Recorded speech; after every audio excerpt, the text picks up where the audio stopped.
હાલમાં નીતિન પટેલને સાંભળી લે. કરી ચૂકી છે અને મોટી વાત એ છે કે જે અરવિંદ કેજરીવાલ આખા દેશમાં ભારતીય જનતા પક્ષનો વિરોધ કરતા હતા, વડાપ્રધાન નરેન્દ્રભાઈ મોદીજીનો વિરોધ કરતા હતા અને એક એવા પક્ષના માટે એ કામ કરતા હતા કે જે પક્ષ કોઈપણ રીતે લોકશાહીને શોભે એવો નથી, એવા પક્ષના નેતા અરવિંદ કેજરીવાલ ચૂંટણી હારી ગયા છે.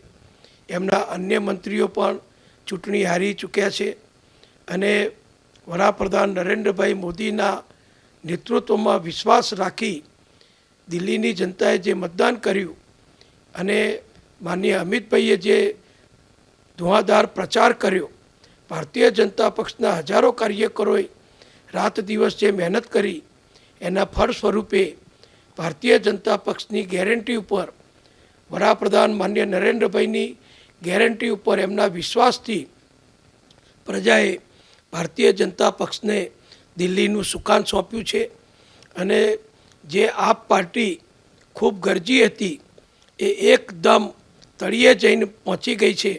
એ આજે આખા ભારતે જોયું છે. રાજકારણમાં હંમેશા બોલવું અને કરવું બંને વચ્ચે ફરક છે.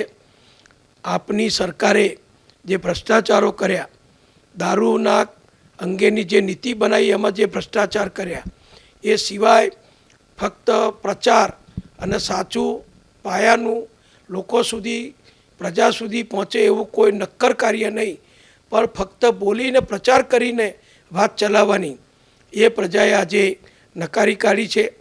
અને જે રીતે કેન્દ્રમાં મોદી સાહેબની સરકાર, ભાજપની સરકાર કામ કરી રહી છે અને પ્રજાને નક્કર વાસ્તવિકતાથી પરિણામો આપી રહી છે, લાભ આપી રહી છે, સેવા આપી રહી છે, દેશનો વિકાસ અને પ્રગતિ કરી રહી છે, એનામાં સંપૂર્ણ વિશ્વાસ વ્યક્ત કરી દિલ્હીની જનતાએ ભારતીય જનતા પક્ષને જંગી બહુમતીથી વિજય અપાવ્યો છે.